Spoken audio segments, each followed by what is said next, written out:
Dans l'épisode d'Un si grand soleil du jeudi 26 janvier, au lycée, Kira, Colline Ramos-Pinto, et Louis, Sylvain Bocara, sont sur un petit nuage. Si la jeune femme a peur de blesser Lily, Élise Tilloloy, l'adolescent lui ne veut pas qu'ils se cachent et assume pleinement leur idylle. Si est donc main dans la main qu'ils se baladent dans les couloirs.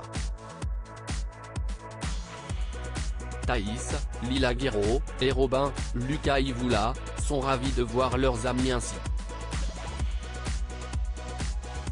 Kira raconte donc à sa copine comment elle s'est enfin rapprochée de Louis, après une attendrissante déclaration d'amour. Surtout, elle lui révèle avoir également couché pour la première fois avec son chéri. Elle s'enquiert ensuite de la relation entre Thaïs et Robin, mais celle-ci lui rétorque qu'ils sont juste amis. Toutefois, le soir même, ils s'offrent un tête-à-tête au cinéma où ils ont visionné une comédie romantique. Robin en profite pour sonder Thaïs. Cette dernière affirme qu'ils ne sont pas amoureux mais de simples amis qui couchent ensemble de temps en temps. Alors que Robin lui fait remarquer que si est fréquent, Thaïs réplique en disant que cela ne change rien au fait qu'ils ne sont pas en couple. Robin accuse le coup mais fait bonne figure en lui lançant qu'elle va finir par le kiffer. Les deux jeunes gens se séparent ensuite. Alors que Robin est sur un passage piéton, Thaïs l'interpelle pour lui dire qu'elle le kiffe déjà. Si est alors que le lycéen est percuté par une voiture. De retour de leur escapade, Milo veut inviter Johanna, Aurore Del Place, à prendre le petit déjeuner mais il se voit dans l'obligation d'annuler car sa secrétaire lui a organisé une réunion de travail avec une architecte de renom avec laquelle il travaille sur un projet de construction d'un lycée. Toutefois, Milo espère revoir Johanna très vite, tandis que celle-ci se fait désirer. Au même moment, Claudine, Catherine Wilkening, a organisé un petit déjeuner avec Sabine, Gaëlla Ledeva. Leurs rapports sont tendus et cela la chagrine, prétexte-t-elle. Elle en profite pour lui faire ses excuses si son agence de tentateur nuit à sa relation avec Dimitri, Victorien Robert.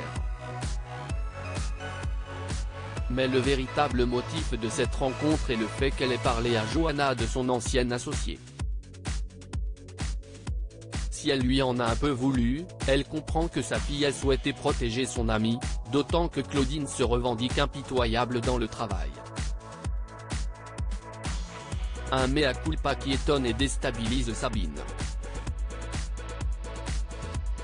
Claudine estime finalement que c'était une erreur de vouloir s'associer avec eux car elle aurait davantage travaillé et aurait été plus stressée alors que si elle s'est installée à Montpellier, si est pour passer plus de temps avec sa fille et son petit-fils.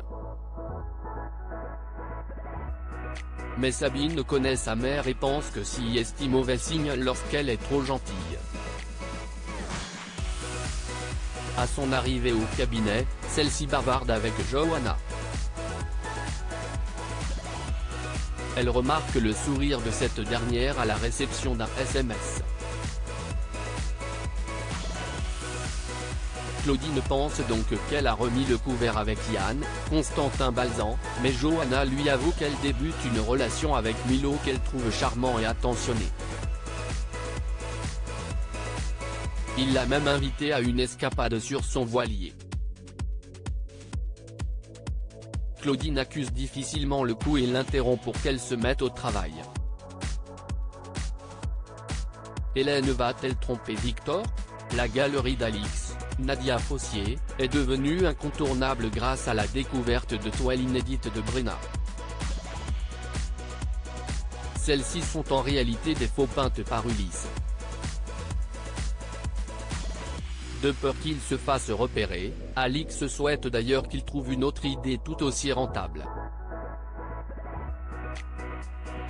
Celle-ci reçoit, dans la foulée, un message de Christian Perrac, un marchand d'art. Il va passer en début d'après-midi pour vendre 3 tableaux à la galerie pour un montant de 100 000 €.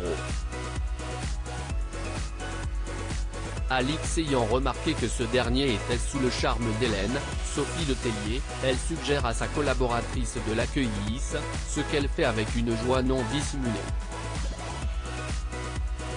Après leur transaction, Christian propose à Hélène de l'emmener dans un endroit qu'il affectionne particulièrement. Celle-ci appelle donc Victor, Bertrand Farge, pour annuler leur soirée, prétextant être accaparée par le prochain vernissage, de quoi attrister vivement l'intéressé.